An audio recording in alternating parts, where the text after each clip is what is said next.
Right, yeah, here we go. Oh my gosh, it was the White House who posted it. The official. Oh no, no. Didn't they do the whole roses are red, violets are blue, Valentine's ICE immigration card thing too? That was like the official White House, right?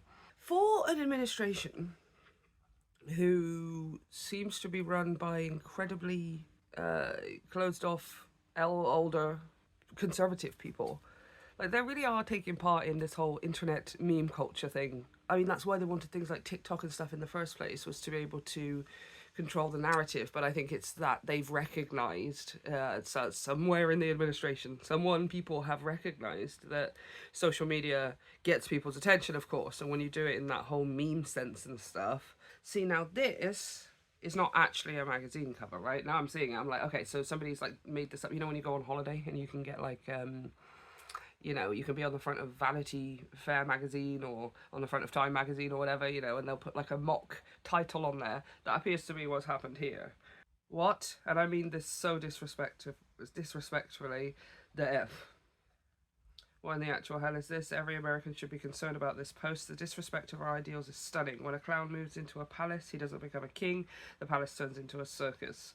You will never be a king, you small man with your small mind, small mind and your small hands. Let's have a look at some of these comments here. I voted for you, but this is messed up.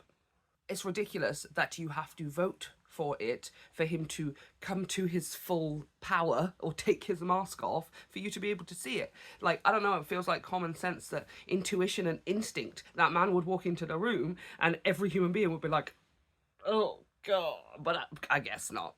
It's just like, oh, Trump, you were on telly and have loads of money and, you know, you are famous and stuff or whatever, so I guess I must like you. Those things must mean that you are a person that I want to be around. I'm not even going to say a nice person, because I think for a lot of people it's just proximity to those things, proximity to fame, proximity to power, proximity to wealth. I just feel like that's just crazy to me, like how you needed to have voted this in, this monster, this supervillain, for the supervillain to have taken his mask off for you to recognize that he's a supervillain. Like, you got, just let's use that as a moment to examine yourself. Yeah? Check yourself. Shrek yourself. Trek yourself. Because, like, there's something that's not adding up there, that you not have the regular human intuition and instincts to be like, oh, something's not right there, this smells a bit fishy. Do you know what I mean? And in Trump's case, it smells other things than fishy as well, because he's wearing literal diapers. I voted for you, but this must be taken down. Troll or not, this is in no way okay. If this was posted by the 46th White House articles of impeachment... Oh, if this was posted by the 46th White House, articles of impeachment would be down ASAP. I'm supportive of 47, but no, it's not even funny to joke about. But again, tiny little ones, you know, and I love the fact here that this lady is pointing out the fact that if this was the last president, people would be losing their crap. Probably this lady would be losing her crap as well. And a whole bunch of these people, like, there would be absolute carnage and chaos. He would not have been allowed to get away with it in the way that this guy is. And we know that there are several reasons as to why that is, that he's getting away with it. But I do like that she's at least got the wherewithal to point that out. Okay?